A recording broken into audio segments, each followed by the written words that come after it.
नमस्कार दोस्तों, राधे राधे। मैं गुंजन, आपका स्वागत है हमारे प्यारे से दिव्य भक्ति चैनल में। तो कैसे हैं आप सब। आज मैं आपको बताने जाती हूँ, पुरुषोत्तम मास चल रहा है, उसमें तो आप लोग छोटे छोटे उपाय कर ही रहे हैं। और आज हम बात करेंगे पशुपति व्रत की। पशुपति व्रत बहुत ही शक्तिशाली है और यह भगवान का भोलेनाथ के लिए अत्यंत चमत्कारी माना गया है।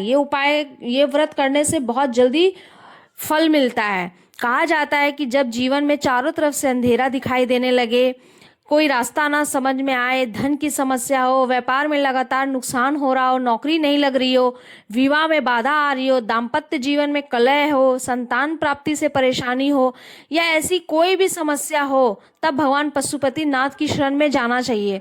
दोस्तों, भगवान शिव को भोलेनाथ कहा जाता है क्योंकि वे अपने भक्तों की पुकार बहुत जल्दी सुनते हैं। सच्चे मन से की गई प्रार्थना कभी व्यर्थ नहीं जाती।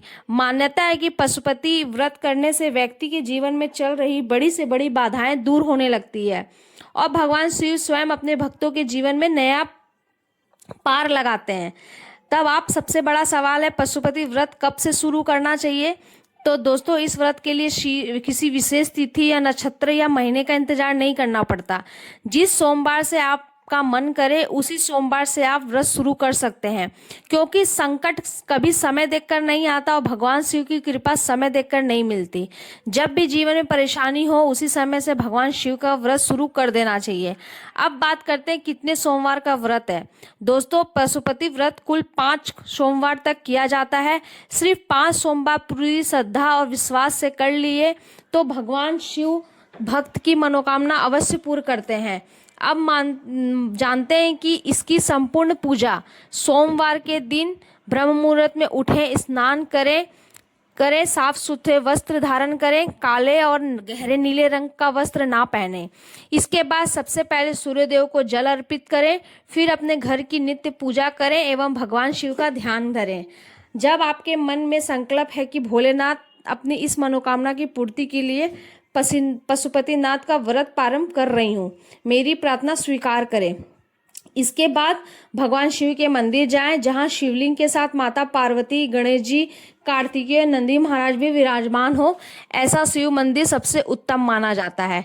और एक बात का ध्यान रखिएगा कि जो पहले जिस मंदिर में आप गए हैं, पांचों व्रत उसी मंदिर में ही जाके पूर्ण करने हैं आपको। ये नहीं कि आज इस मंदिर में चले गए तो कल दूसरे मंदिर में, वो काम आपको बिल्कुल नहीं करना है। पांचों व्रत का पूजा और उद्यापन उसी मंदिर से ही करना है। अब अपने साथ आपको क्या लेके जाना है? गंगा जल, पंचामृत, बिलपत्र, दूब, अक्षत, फूल, फल, शहद, दूध, दही, घी, जो कि भगवान शिव को बहुत प्रिय है। मंदिर पहुंचकर सबसे पहले भगवान शिव का जलाभिषेक करें, फिर चरणामृत से, पंचामृत से अभिषेक करें। इसके बाद गंगा जल अर्पित करें, बिलपत्तर चढ़ाएं, धूप दीप आरती करें और कम से कम 108 बार ओम नमः शिवाय मंत्र का जाप करें। अगर समय अधिक हो तो 1 माला, 3 माला या 5 माला का जप भी कर सकते हैं।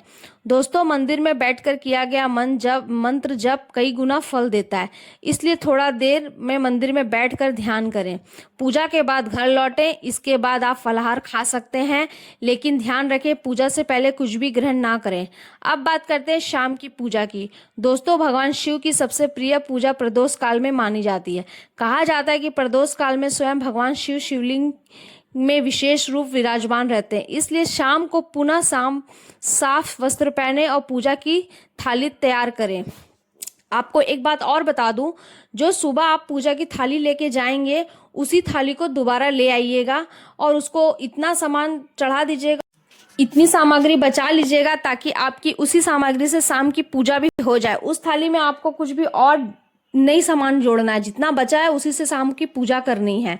लेकिन हाँ, शाम में आपको पांच ना वो लेके जाने हैं, दिए, घी के दिए लेके जाना और एक भोग बनाना है।